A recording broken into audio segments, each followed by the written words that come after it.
சற்று முன் கிடைக்கப்பெற்ற மிக முக்கியமான செய்தி ஒன்று வெளியாகியிருக்கு. அதாவது, பகுதி நேர ஆசிரியர்கள் பணி நிரந்தர வாக்குறுதியை தமிழக முதல்வர் மு.க.ஸ்டாலின் நிறைவேற்ற வேண்டும் என்று மீண்டும் கோரிக்கை வச்சிருக்காங்க.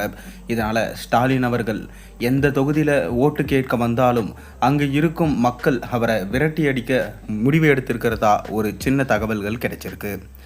அதாவது, திமுக தேர்தல் வாக்குறுதி 181 படி பகுதி நேர ஆசிரியர்களை பணி நிரந்தரம் செய்ய முதல்வர் ஸ்டாலின் நடவடிக்கை எடுக்க வேண்டும் என்று தமிழ்நாடு பகுதி நேர ஆசிரியர்கள் கூட்டமைப்பு மாநில ஒருங்கிணைப்பாளர் சி. செந்தில்குமார் வலியுறுத்தியிருக்காரு.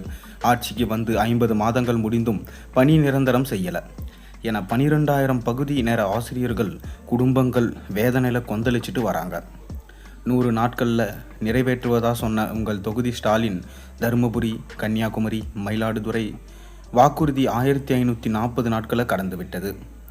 இந்த ஆட்சி காலம் பூர்த்தி அடைய இன்னும் 285 நாட்கள் தான் இருக்கு. அதிலும் தேர்தல் தேதி அறிவிக்கப்பட்டு தேர்தல் நடத்தை விதிமுறைகள் பிப்ரவரி மாதம் முதல் அமலுக்கு வந்துவிட்டா கிட்டத்தட்ட 90 நாட்கள் காப்பந்து அரசாகிவிடும். ஆகவே 200 நாட்கள் கூட முழுமையாக ஆட்சி செய்ய முடியாத சூழல் இப்போ இருக்குது. இதை முதல்வராகிய இருக்கிற ஸ்டாலின் கணக்கிட்டு புரிந்து கொண்டு பகுதி நேர ஆசிரியர்களுக்கு கொடுத்த பணி நிரந்தரம் தேர்தல் வாக்குறுதியை போர்க்கால அடிப்படையில் செயல்படுத்த வேண்டும்.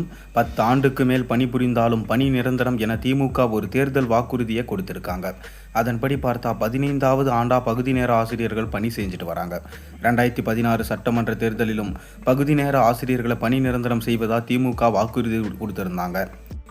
10 ஆண்டுகளாக அதிமுக ஆட்சி செய்த போது அப்போது திமுக பகுதி நேர ஆசிரியர்களை பணி நிரந்தரம் செய்ய வேண்டும் என கோரிக்கை வச்சது.